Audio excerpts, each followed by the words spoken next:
It's Spoilerin time. Brian Brushwood, this is our 40th Spoilerin time, so we can now have a top 40 episodes of Spoilerin time. Well, plus also I can have like an identity crisis about like now that we're past 40, what does it mean to be me? Am I the young plucky kid or am I the old curmudgeon? I haven't decided yet. But all I know is that we're at the top of our game right now, sir. Episode 50 is the new episode 40, so we're fine. You're already all right. You don't need to internalize all this for us, man. All of this is also joining us, Derek Chen. Hey. Words saying order in not. Hey man, so what are we're gonna talk about Edge of Tomorrow, which you guys finally saw. We're gonna talk about we're gonna get a primer on how I should get ready to watch Twin Peaks. We're also gonna talk about Fargo, and of course, we're gonna continue going through Transparent. Spoiler alert on the spoiler alert. It's gonna be hard for me to not just watch all of Transparent straight through. I'm so into that right now, but we'll wait. We are not gonna spoil Twin Peaks. So you can stay safe. We are going to spoil the rest of it, though. So Brian said, because I said, did you watch an episode of Twin Peaks? And he's like, no, I didn't. But he wanted like the setup. What do I need to know? Here's the thing you need to know. It looks on Netflix much better than I remember it looking. Like they've done a good job of providing a good copy of this. It is very stylized. The acting is not what's going to keep you. There are good actors. And there are not so good actors, and I'm not even going to say which is which. But this is all about whether you like David Lynch's style and Mark Frost's storytelling, and it's a little David Lynch's storytelling too. But this is very much an impressionistic. Like I just like the feel of this series with some mystery, with some real mystery involved. Well, and keep in mind, like I am somebody given to love David Lynch. I think for all of its flaws, David Lynch's Dune was utterly delightful. And one of my favorite alternate universes to go visit my imagination is the one in which David Lynch got the gig to direct Return of the Jedi like it was proposed or whatever. So I think that there's a lot of things that would work for me in this. And I'm not even opposed to engaging stories that happen to be old as hell. As we've talked about on the show, you know, I'm a huge fan of the entire Lonesome Dove miniseries or whatever. I think everything's going in order. To be honest, I was 100% jammed to get started. Then you mentioned it's 30 episodes long, and I realized this is a full work week of my life I'm going to dedicate to this. It's not 30 episodes long, Brian. It's only one episode long. That's true. Till you watch that episode and you want another, then it's two. You know what? You're right. Okay. I'm going to quit my crying. What should I know going into this sort of contextually? Because that's another thing. I find myself, whenever I share something that matters to me, like I need to explain to people when I say Fight Club, I was like, you got to understand, nobody was doing this kind of jump cutting, zooming around or whatever. And I had to explain to you. First, the Shield. Yeah, absolutely. The Shield, like nobody did this Cinema Veritas type thing. You told me you really liked the soundtrack when you were in high school, right? Yes. No, and that's the other weird thing. I love David Lynch, and I love the soundtrack. I just never got around to watching the show. Because I think if you just look at it as a big music video for the music of Angelo Badalamenti, that you know what, you will enjoy it. That may be all you need to say, because I think I'm already in at this point. I think I would. I think I may dive in. And the weirdest part on top of all of that was I worked at the movie theater when the movie Fire Walk with Me came out. Like I have spent my entire life dancing around the periphery of this story, but have been too intimidated like a midget to talking backwards. You've been dancing around this entire concept. I've been carrying logs and trying to solve murders my whole life. Right. Exactly. Like you even know the references and you don't even know the show. That's the weird part. There's no excuse there. I really should. This is like I said, it's a stylistic pastiche. I don't think. Did you ever watch it, Derek? No, I've never. I don't think there has been much on television similar to it. Actually, there's a little bit of it in Fargo. There's a little bit of that stylistic feel, like the way people talk and the way they dress and the things they do and the food they eat. And that is carried on. This is all about like coffee and a slice of cherry pie and catching the bad guys and finding out there's more to the bad guys than just the fact that they are bad guys. People in the chat room, the whole Lynchian universe there. People are in the chat room are bringing up that there's some awfully Fargo-ish elements to Twin Peaks. Would you agree with that? Yeah. Well, that's because, what I by just the way, said. let me spoiler alert. That's a good way to sell me on this. Just tell me it's pretty much Fargo 30 years ago, and I'm in. It's not Fargo 30 years ago, but it is a slice of what inspired Fargo. They definitely borrow tone, and then they mash it up with something else, like wire-ish, maybe. I don't know. Oh wait, what? Like No, okay. I'm saying Fargo takes that element. Oh, got it. You know, and puts it. Twin Peaks is much more hyper real. It's much more like out there. It's very much about set pieces. Did you watch Wild at Heart? David Lynch's Wild at Heart? No, I'm a terrible person. Okay, no, We've already you're not a terrible discussed person. this. Nobody watched that movie, but to me, that's the I closest should just Lynch put a bullet movie. in my brain and be There's done with elements it. I'm of Blue terrible. Velvet Yes. in here as Yeah, well. no, I but haven't watched Blue Velvet either. I know something about a thumb gets cut off, whatever. I It's did not as bad as watch Blue Velvet. My Own Private Idaho. That's about as indie as I got. And Look, I you own only a have to cell. watch one episode, Brian. I Just own one a cell episode. from Akira. That's kind of 80s indie. So take that. Hey, Brian, I got an idea. Next week, between now and next week, I want you to watch this great music video of the music of Angelo Badalamenti that is kind of like Fargo. Right on. Just as long as it's on Netflix, I think we're good. Oh, it's totally on Netflix. You can do it. Well, yeah. then I'm going to watch that stuff, man. All right. I genuinely am excited as long as I only have to watch one. And knowing that you did you go back and rewatch it? Yeah, I started rewatch. I've rewatched it a bunch of times, and I've started rewatching it again. I'm 2 episodes in. All right. I feel like I feel like you have done such a good job of taking my advice and watching The Shield that I never get to advise another thing again because you believed me that one time. But assume The Shield thing didn't happen and that you weren't watching through it and that you didn't enjoy it. This is the kind of situation where I would trade you. I would say, look, I will watch all of Twin Peaks if you will watch Lonesome Dove, which I know you still haven't seen yet. How many episodes is Lonesome Dove? It's 4. It's 4 okay. 2-hour Yeah. episodes. It's a miniseries. It was a That's miniseries. Yeah. I'm watching, like, what, 140 episodes of The Shield? So Dude, you still owe Dove. Lonesome Dove. That's all I'm saying. me. Own some Shield. Yep. All right. Let's talk about The Edge of Tomorrow. Tom Cruise, forget about it. Forget it's Tom Cruise. You will forget about the fact that Tom Cruise is in this movie very quickly, I think. I did.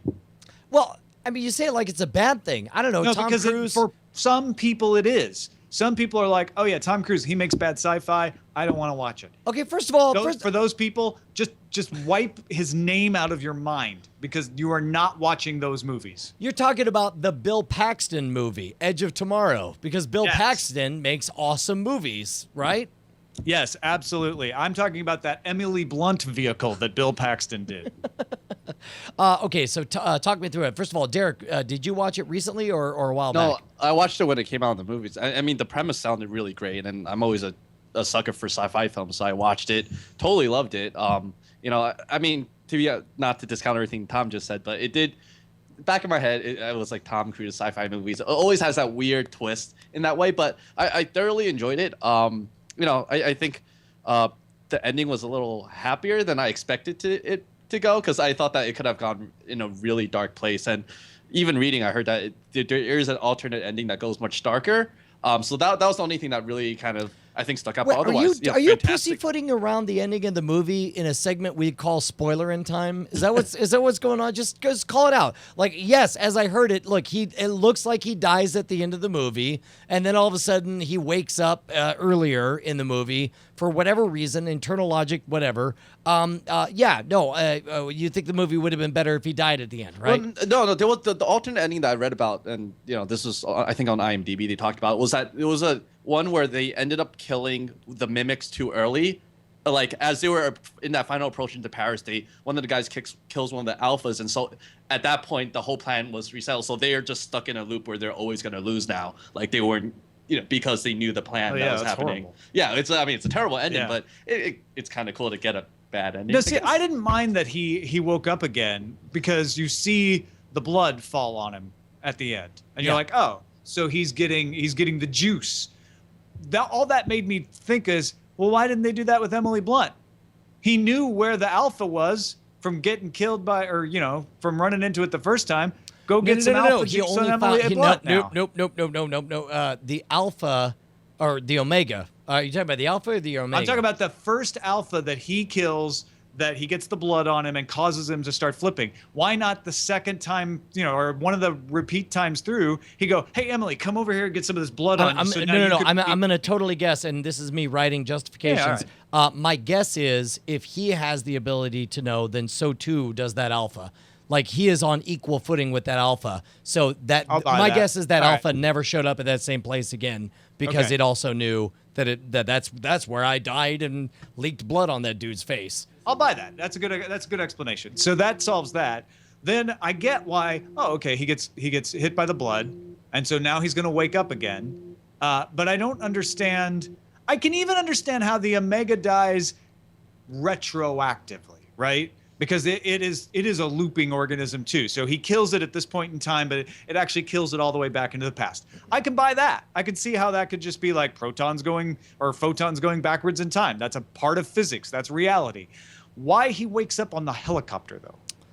Well, I would say, to me, I would say that is a poetically and artistically convenient point that happened to be the farthest back that the Omega was able to reset. Like there has to be a hard And deck he was riding as on the far back Omega's as- reset. Exactly. So exactly. So the Omega dies, the blood goes in, and as the Omega dies, it goes back because think of it not so much as the Omega exists in the present and casts itself into the past. The Omega exists in the quote-unquote real timeline, just has a talent for projecting itself in the future. Yeah, and in this case, it was projected in the future. It died, and it died in the real-time moment, which happened to be the moment that was killed him in the projecting from. future happened to be riding on a plane Dude, going... you solved all my problems. All right, can we talk about how surprisingly adorable this movie is? First of all, there's 3 phases. And, okay... we talked about this on Twitter, and I put out there, I was like, is there anybody who doesn't know what Edge of Tomorrow is about? Now, I understand. They're branding it. Like, this thing tanked at the box office relative to expectations. I'm sure it did fine. But the problem was that they, it didn't do well. So as a result, they had nothing to lose. So now the DVDs, all the posters, everything just says live, die, repeat. Get it? That's the whole movie. Get in here, give us $5. And I thought, man, how great would it be to watch this movie having no idea that the conceit of the film was live, die, repeat, right? So I had the utterly delightful experience of talking to my in-laws and be like, hey, this Edge of Tomorrow, you know what it's about?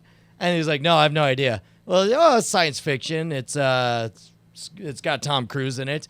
And mother-in-law says, oh, well, I'm not crazy about Tom Cruise as a person, but boy, he does good acting. And that's not how my mother-in-law sounds, but that's whatever. And I got the chance to be like, so I'm going to play this for you, and it's going to start off looking like one movie, and then it's going to turn into another movie. And if you're down for it, kids are out back, I'll kind of play with them, and you just take a look at this. And my mother-in-law, she got distracted. She ended up dealing with the kids. But my father-in-law, the guy who, like, we can bond over Lonesome Dove, which, by the way, you should totally watch Lonesome Dove, watched it, and it's like I meant to hook him up with it and leave, ended up standing for 35 minutes until we got to the point where the conceit was clear, and I could see the half grin on his face, and it was one of my favorite tastemaker experiences that I've ever had. It was really cool that I was creating for him this magical moment of this surprise of like, oh wow, this is okay. All right, keep going. It was really, really great. Yeah, and even knowing live, die, repeat, knowing the deal with it, I still loved the heck out of it. Like knowing it was coming, because they did such a good job of not telling this story in a way where you're like, oh, okay, we know he's got to go through all of this. Like you would get to the point where you're like, I'm kind of tired of seeing this, and they would just be like, flick, flick, flick. Those choices of saying like, let's just show him like dying really quick, dying, and waking up real quick, like gave you the depth that you're like, wow, he's going through this a lot, without having to sit there and suffer through it. Well, and again, like Groundhog Day is the obvious parallel here, right? There was a time that Groundhog Day like had objectively written in the script that he had lived this day 10,000 times or whatever, which would be roughly 30 years of living the same day or whatever. It's implied that's about the same amount of time he's done all of this, right? And there's this great moment. One of my favorite moments in the whole thing is he gets to this thing, and she says, "What happens next?" And he says, "I don't know. I never got this far." Which he's using the language of video games, which is why Yes. this has been called the best video game movie that's not about a video game, you know?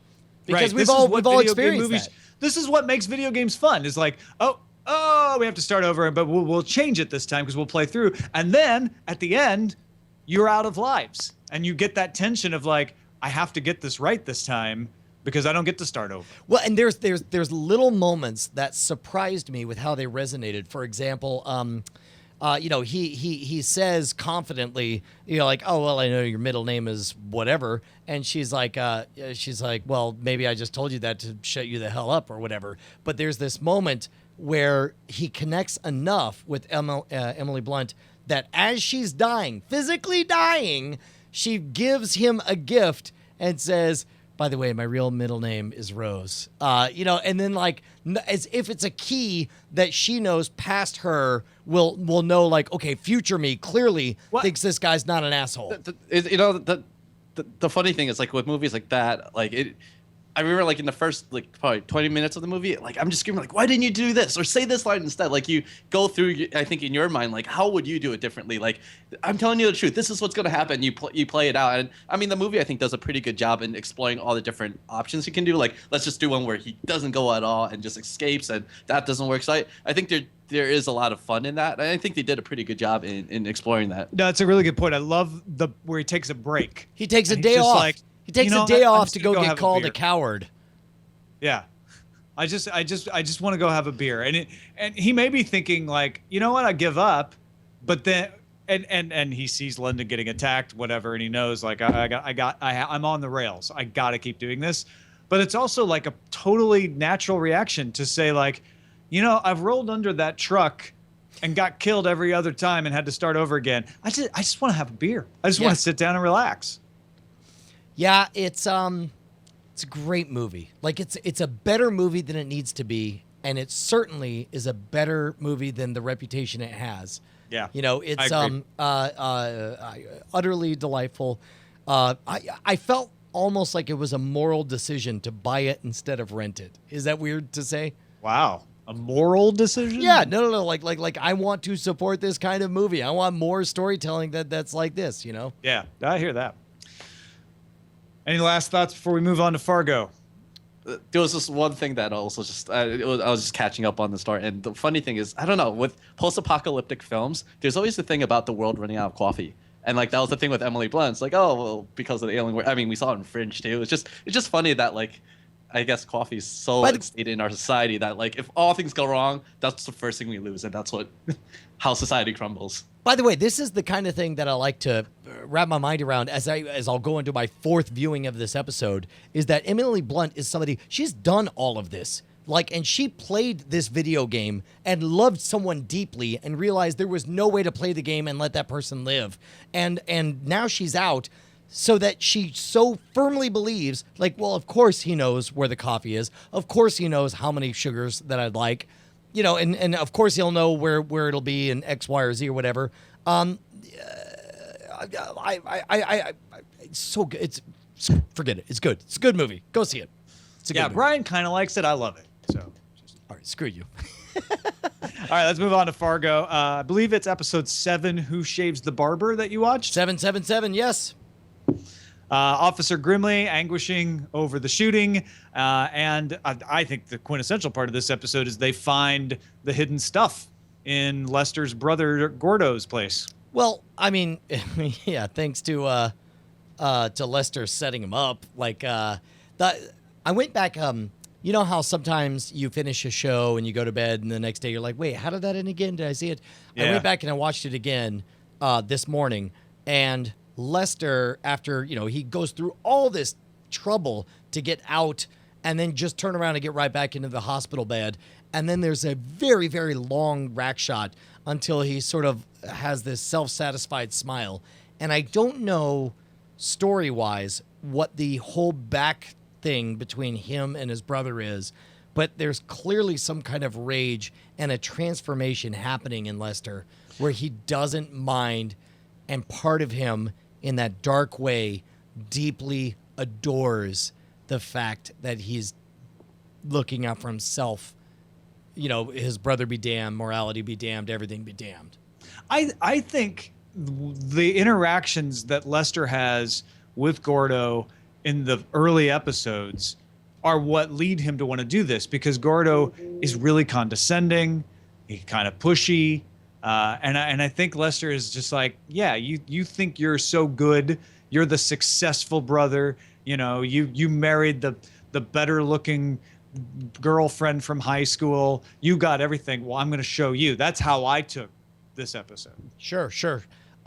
This one I did not have nearly the complaints as far as the restrictions of television budgets versus movie budgets or whatever. However, also I had the delightful situation of having no idea that Key and Peele as a team show up in this episode.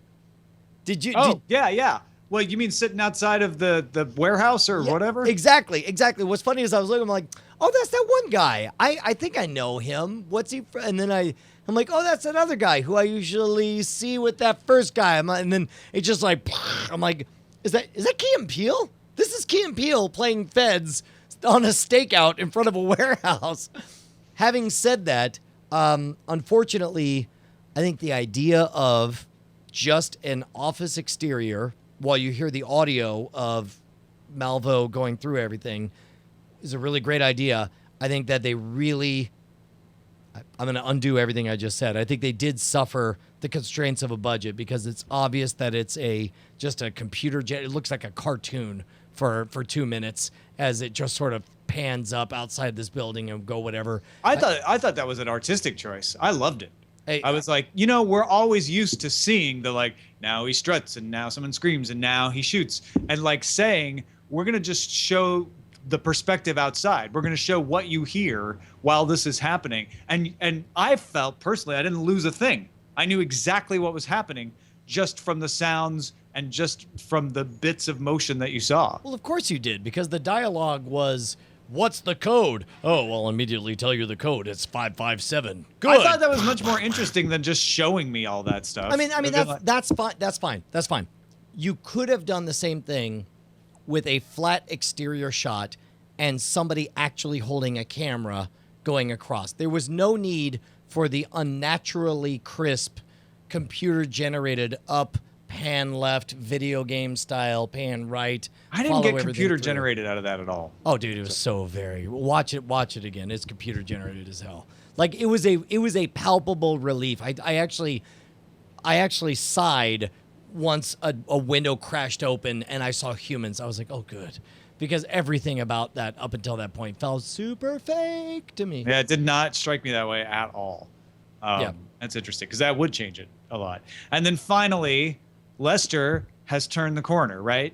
We talked about this last time. Lester is now confident. Lester has learned Malvo's lesson. He has internalized it. So he goes back to the woman from private practice's house and just I'm not going to tell you all the info, and I'm going to use it to my own advantage. Dude, I love that moment. I don't know what his game plan is. I don't know if he's ever going to make... For all I know, there's a chance that next episode we may see him, find a flaw in the paperwork that allows her to get the money or whatever. But if he doesn't, respect. Mad respect, bro. You banged that girl's chick, and you looked him in the face as you banged her. Yeah. You stared at his photo while you banged his wife, you dead motherfucker. Yeah, it was like, this is my final revenge. Yeah, is totally what it felt like. It was really satisfying. We got 3 more episodes to go. I'm a bad person. Huh? What's that? You're in. You're loving this. Oh my God. Yeah. No. In a million ways. Yes. 100%. Absolutely.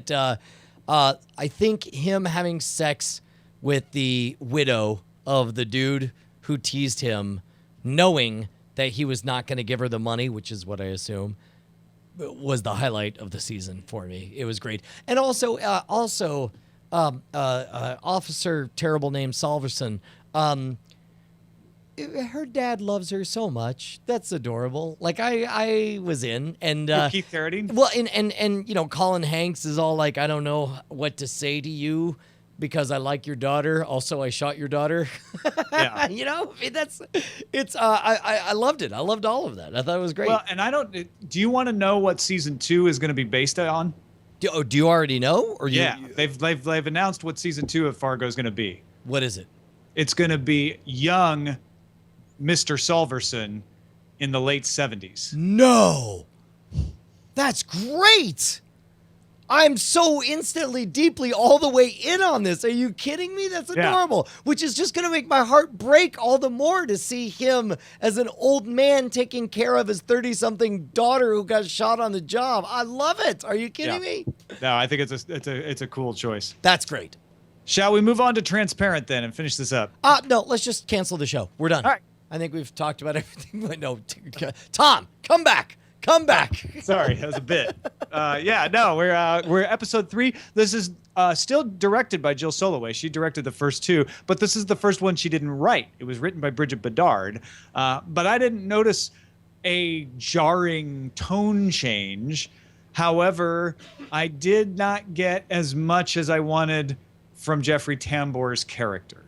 I totally did, because to be honest, I think we have lots of time to hear Jeffrey's Maura's story of transformation.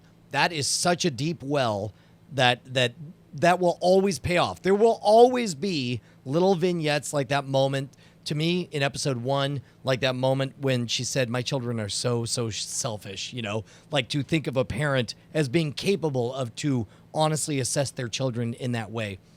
To me, I am deeply engaged in the 3 children already. And again, not that Maura is boring, but that I want a complete tapestry here. And again, I'm sorry I don't know the names, but the oldest daughter being all too excited to drop everything and run back to her lesbian college days. And you noticed that her ex-girlfriend, I guess, did not call her back. Correct. And then she drops everything. She leaves her husband, walks up and sees catches through the window like, oh, that's right. We all moved on. We all had lives. I'm chasing a fantasy of a thing that happened once. And chasing a fantasy is exactly what the brother is doing as well. And the sister, because she had a fantasy. She's like, I'm going to give this ecstasy. I'm going to get spit roasted. Sorry for the crude language. It's going to be great. And then she fucks it up by saying because secretly you two want to fuck each other. And it was amazing. Yeah. Sorry for all and the she's cursing. blown out of her mind on whatever. Was it ecstasy? It was I guess. ecstasy. Yeah, it was pure. Well, they said E. They said, in fact, the rolling is in the title or something like that. Yeah, rolling is the title of this episode. Yeah, right. That's it continues to deliver on the promise of Maura is actually putting her life together while the children's lives fall apart. I think it's not unrealistic, and it's exactly what needed to happen for Maura to chicken out. But that was a heartbreaking scene. I so wanted her not to chicken out, and I wouldn't change it. I'm not saying that they did it wrong, but I was like, because I'm just cheering for Maura through this whole thing, and then when she goes and she changes back into her male clothes and puts her, and she's trying to hide her nails, it's heartbreaking. Well, here's what the story has an amazing ability to do, is to make both sides seem incredibly obvious. When you see middle child boy run up and freak the hell out with his client slash potential baby mama Glitterish saying well, you have a baby in you, so of course we need to talk about all these things, and you see it from his perspective and you're like, yeah, you guys made a baby, this is where you get married and fall in love and are together forever. But then you can also very clearly see it from this 21-year-old girl's perspective, where she's like, no, you're a creepy-year-old 30-something. Babies are gross, and I don't want this one in me. And that's not. Why are you here? It's like, I'm deeply in love with this show. It's amazing. Yeah, because they're both speaking from their generational perspectives. He's speaking from the my generation has always fought against this sort of thing, but I'm gonna champion doing the right thing this time. And she's like, no, the right thing is for me not to have a baby. Yeah. What's wrong with you? It's not even a question for her. So you have all 3 of them. Oh, shoot. I just realized all 3 children all want something they cannot have. Right? Right. And strangely, I guess I think in this story, Jeffrey Tambor is the only one who might actually get what he wants. Everybody else inherently wants something they can't have. Mora felt like she wanted something she couldn't have all her life, and now can. Yeah. It's a good story, Tom. Yeah, it's great. It's good stuff. Next episode is called Mappa, and it's directed by Nisha Ganatra and written by Mitch Fitzerman-Blue and Noah Harpster, which I'm always curious when you have such a stamp. Jill Soloway directs most of these, but like, okay, why do you hand these over to another person? Some television shows are just built to be directed by a different person every week, and that's fine. But when you've got her directing all but 3, and the other 3 are Nisha Ganatra, I'm curious, like, okay, is there going to be a reason for that? Is there a motivation? Is there a style treatment? I'm curious. I mean, I think also it's like anytime you tell a story, there's a place where you are open to surprises, right? So it's like even you've written a number of books. My guess is there are certain chapters where it's like all you know going into the chapter is you got to get from point A to point B. Right. My guess is, if Patrick Rothfuss or whatever hit you up and you were like, hey man, I hear you're writing a book about whatever. Can I get you from point A to point B for this one chapter? My guess is you'd be like, yeah, go for it. Like literally in the story, everything from here to here. Actually, it's a horrible example because I'd be like, no, it'll be so much better and people will only read your chapter. No, but you know what I mean. But I know what you mean, which is Jill Soloway saying, I need to get from point A to point B. Nisha, I trust you to do that. Correct. Right? Correct. Yeah. Like literally, I can't imagine you screwing this up. Like there's however you say it, I'm sure you'll bring something new to the story. And even if I don't like it, at the end of the day, we'll have gotten from point A to point B. Yeah. I can't wait to watch it. I'm with you, man. This is a good series. Dude, yeah, dude. In. I'm going to watch me some Twin Peaks. Derek, thanks for all your contributions during this Spoilerin time. Well, Edge of Tomorrow was great, so it was worth it just to stay just for that. It was an awesome movie. So. Sorry, we've ruined Fargo and No, it Transparent actually makes me want to watch it. So okay, good. I might check it out. And actually, also we got from Jackie Hearn in the chat, who is finally rolling her eyes like, fine, I'll watch. She's going to finally watch Transparent? Yeah. Nice. Good. Well, thanks everybody for watching. It's Spoilerin time. We're at Cordkillers.com, and we will see you soon.